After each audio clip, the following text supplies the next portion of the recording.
It was a busy summer on the island of Sodor. With all the vacationers on the island, Sir Topham Hatt had to make additional arrangements. Rosie was working on Thomas's branch line. She was pulling passenger trains to fill the gaps in the schedule. One day, she stopped at Elsbridge, where a boy was making rude remarks. "What's with this pink engine?" he grumbled. "Where's Thomas?" "Don't be rude," responded the boy's mother. "But this'll be like riding on board a little girl's toy. It's very embarrassing." Nonetheless, the family boarded Rosie's coaches, but Rosie was offended. "A little girl's toy indeed," she pouted. "Huh."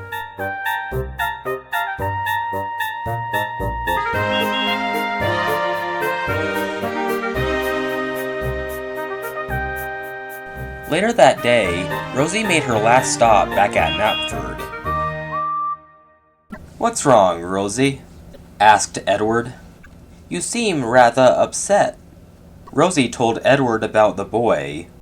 "He said it was embarrassing to be riding on my train." "Oh, never mind," said Edward. "I wouldn't take what grumpy passengers say too seriously."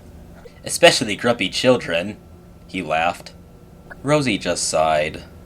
"I understand that, but I wish passengers didn't just see me for my pink color. I've been working on this railway for years, and maybe it's time for a new livery." "That's an idea," said Edward. "Have you brought it up to Sir Topham Hatt?"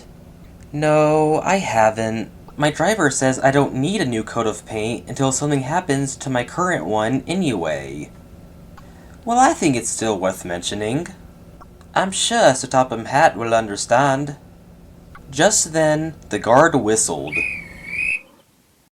"Looks like I must go. See you later, Rosie." But almost as soon as Edward left, James came grumbling in with a line of trucks behind him. "Ugh! You trucks have been a pain all day." "Need a banker engine?" asked Rosie innocently. James rolled his eyes. "I guess so. At least to get these trucks over Gordon's Hill."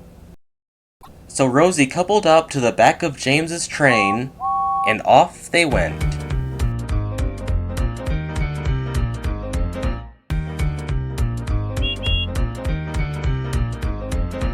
But James was being rather careless. The ride was very bumpy, and James kept trying to go faster and faster. James? I think you might want to slow it down just a tad." And get stuck on Gordon's Hill?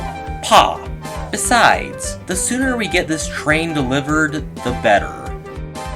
But as they climbed the steep incline, the trucks decided they had enough. They pulled at a coupling and broke off of James. Rosie and the trucks began going faster and faster down the hill. Rosie attempted to apply her brakes to slow the train down, but even with assistance from the guard, it was not enough. At the bend towards the bottom of the hill, Rosie came off the tracks and smashed backwards into a patch of thorn bushes. Luckily, no one was hurt, but Rosie's paint was left severely scratched.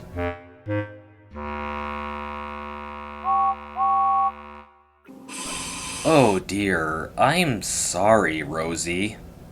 Here, I'll go get Rocky." And James went to fetch him as quickly as he could. Rosie simply sighed.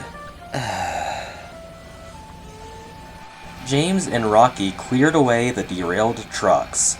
Then, Rocky placed Rosie on a flatbed, which James used to pull her to the steamworks. Sir Topham Hatt was there, and he spoke severely to James. "Your impatience and carelessness wound up getting poor Rosie into an accident."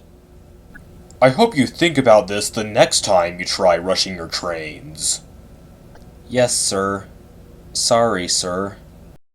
Then Sir Topham Hatt turned to Rosie. Before I came over here, Edward told me you were interested in a new livery. Oh, yes, sir.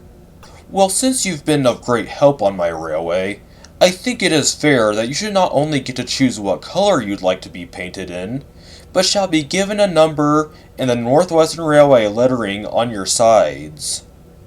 Oh, thank you, sir. Rosie watched James leave with Sir Topham Hatt as Victor rolled up. She couldn't help but take note of both of their red coats. Well, my friend, what color are you in the mood for? I think a dark red sounds nice. Ah, wise choice. A few days later, Rosie came out of the steamworks with a beautiful red coat, the number 37, and the letters NWR on her side. She was called to work on Thomas's branch line again, where she saw the same boy on the platform. Well, that's a very nice-looking engine. Wonder who they are. Rosie just smiled.